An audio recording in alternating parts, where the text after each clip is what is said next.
Hello, everybody, and welcome to Huff Goes to the Movies. My name is Eric Huffman II. Most people call me Huff, and some people know that I love going to the movies.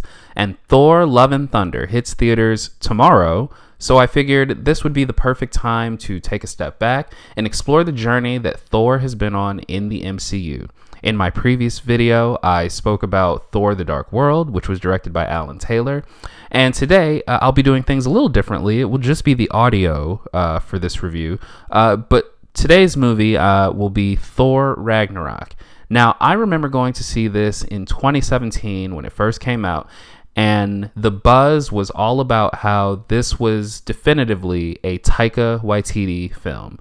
And for those who may not know, Taika Waititi is a New Zealand filmmaker who sort of broke out in the early part of that decade with films such as Hunt for the Wilderpeople, which is excellent, as well as the vampire comedy What We Do in the Shadows, which is brilliant. And he has provided that same stamp of irreverence and wittiness and humor to this franchise.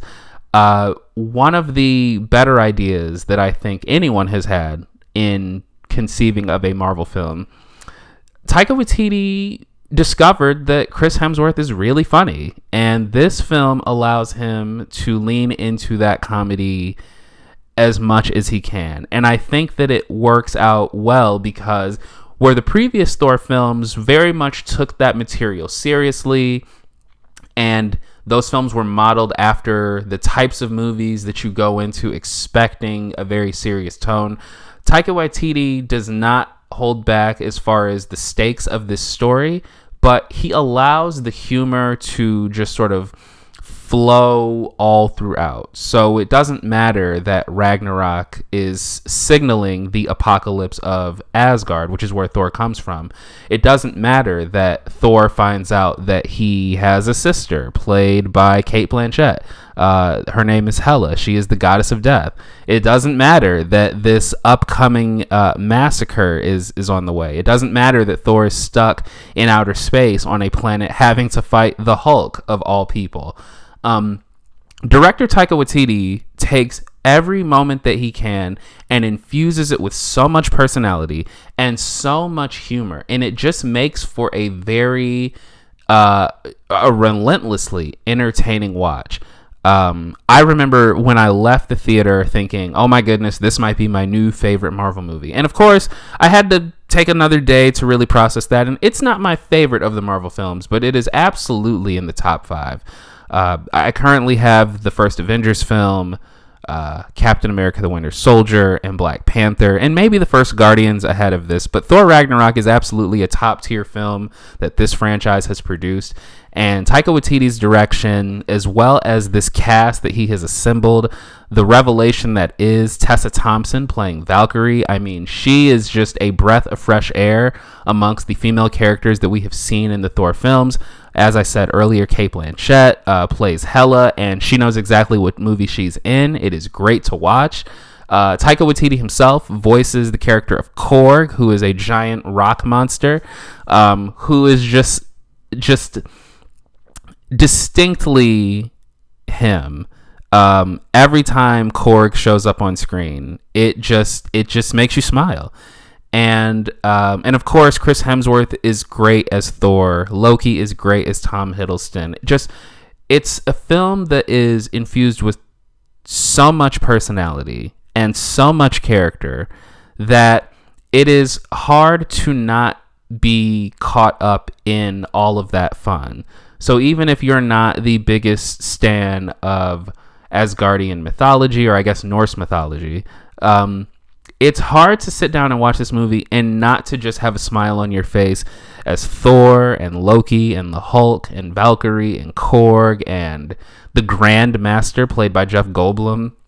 It's hard to not just have fun with it. And so for those who have not seen Thor Ragnarok, I guess I would say I highly recommend it. I mean, if nothing else in this review has said it for you, then I'll say it here.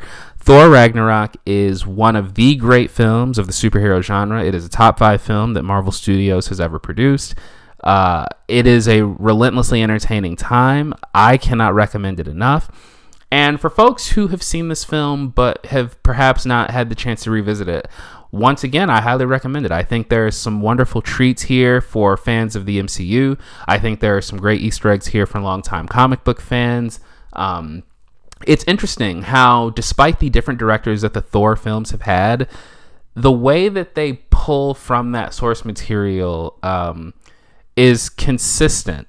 There are consistently deep cuts to the comics in each of these films. And so while I was not a big fan of Thor: The Dark World, I do admire the fact that director Alan Taylor really did lean into that source material. He really did try to mine it for everything that he could. And Taika Waititi does the same thing here with Ragnarok. And of course, he is returning to direct Thor: Love and Thunder.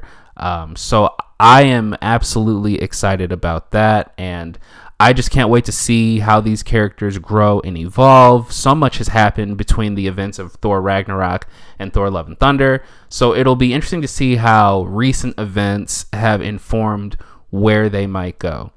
And that's really all that I have to say about Thor Ragnarok. I didn't even really give it much of a premise. I'm just sort of singing its praises. At this point, I would just say if you've never seen it, sit down, give it the 2 hours and 10 minutes or whatever the runtime is, and have a blast. Once again, my name is Eric Huffman II. Most people call me Huff.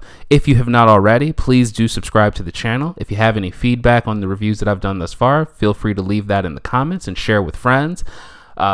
Next will be my review for Thor: Love and Thunder. I am seeing that tonight for the opening night, and I will try to have a review up as soon as I can.